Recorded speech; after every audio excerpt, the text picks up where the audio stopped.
प्रचार में विधायक सांसद की जाने की ज़रूरत नहीं है। छात्र को इंडिपेंडेंट छोड़ देना चाहिए, जो कारगर नेता हो, ताकि वही छात्र नेता कल राज्य का राजनीति करेगा, देश का नेतृत्व करेगा।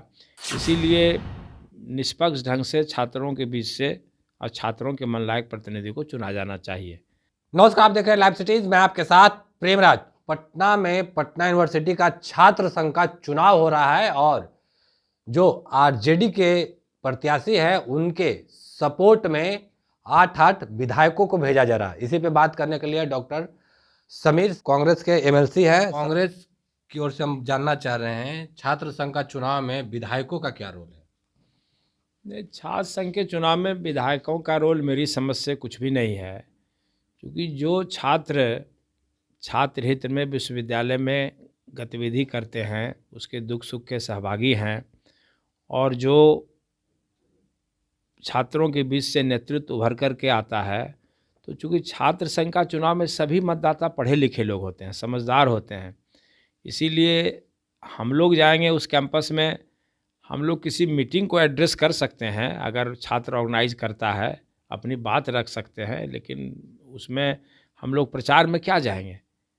प्रचार में विधायक सांसद की जाने की ज़रूरत नहीं है। छात्र को इंडिपेंडेंट छोड़ देना चाहिए और छात्र खुद अपना नेता तय करे और जो कारगर नेता हो, ताकि वही छात्र नेता कल राज्य का राजनीति करेगा, देश का नेतृत्व करेगा।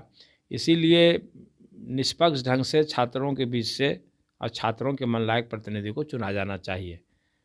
आरजेडी के जो छात्र लड़ रहे हैं चुनाव, उनके लिए क्या कहिएगा? क्योंकि उनके सपोर्ट में है काफ़ी विधायक और किन्हीं के पीछे नहीं, विधायक को क्यों पार्टी ने भेजा है मुझे जानकारी नहीं है इसकी, लेकिन आम तौर पर जो पार्टी की छात्र विंग होती है, जैसे वो उसमें छात्र राजद हैं, तो छात्र राजद के नेता लोग एक्टिव रहेंगे, उसके प्रदेश अध्यक्ष एक्टिव रहेंगे।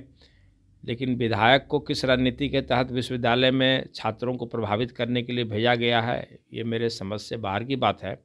वो उनका आंतरिक मामला है, लेकिन छात्र उसी को चुनता है जो उसका पसंदीदा छात्र नेता होता है।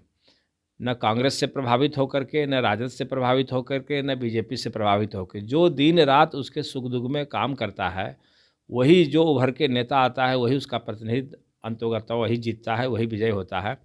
इसमें देखने की बात यह है कि विभिन्न संगठनों, चूँकि पार्टी की इकाई तो वहाँ है ही विश्वविद्यालय में मौजूद, तो जो विभिन्न पार्टी का जो छात्र संगठन है, उसमें जो अच्छे बेहतर उम्मीदवार होंगे वही जीतेंगे और इसमें कोई पार्टी लाइन पर चुनाव तो होता नहीं है।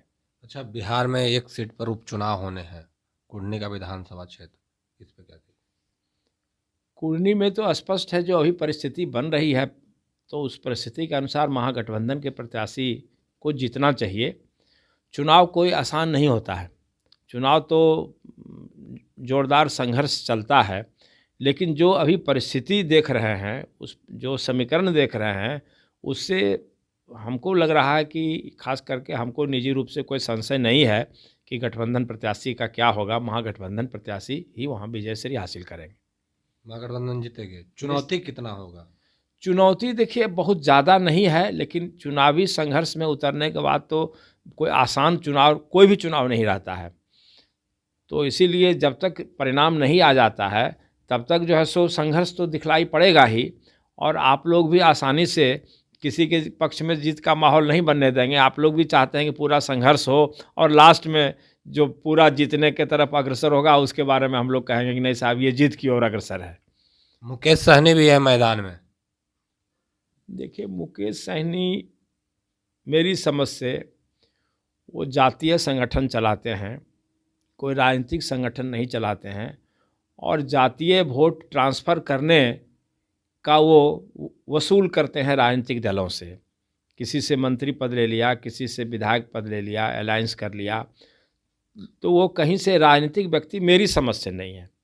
हो सकता है मेरी बात से जो लोग उनसे सरोकार रखते हैं सहमत नहीं हों, लेकिन सहनी जी का कोई बिहार में कोई ऐसा सेवा भाव नहीं रहा है। खुद जिस जाति से आते हैं उसकी भी कोई उन्होंने सेवा नहीं की है। हाँ, उस जाति संगठन में पैसा खर्च करके रैली करना, भोज भात करना, यही है।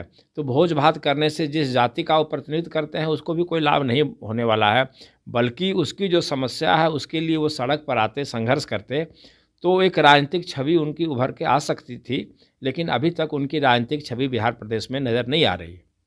अच्छा, एक सवाल और है कि 2 सीटों पर उपचुनाव हो गया, 1 सीट पर होना बाकी है। पिछले बार मुख्यमंत्री नीतीश कुमार चुनाव प्रचार में नहीं गए थे। इस बार क्या लग रहा है, महागठबंधन का क्या माया, तेजस्वी यादव उतरेंगे? ये तो मुख्यमंत्री जी खुद बता सकते हैं। मुख्यमंत्री जी क्यों नहीं गए, किस परिस्थिति में नहीं गए, वो मुख्यमंत्री ही इसका जवाब दे सकते हैं। हम लोग अंदाज पर मुख्यमंत्री पर कोई आरोप लगा दें या कोई कुछ बोल दें, ये सम्मानजनक नहीं होगा। कोई न कोई परिस्थिति रही होगी या कोई मुख्यमंत्री जी की रणनीति होगी या कोई लाचारी होगी जिसके कारण वो नहीं गए। इसके बारे में मुख्यमंत्री जी ही बता सकते हैं या जदयू का कोई प्रवक्ता ही बता सकता है। तो ये आपने कांग्रेस के एमएलसी से बता रहे हैं कि जो चुनाव होने वाले हैं वो कितने आसानी तरीके से होने वाले हैं और एक पक्ष में माहौल नहीं बनाया जा सकता। बाकी की तमाम खबरों के लिए देखते रहे लाइव सिटी।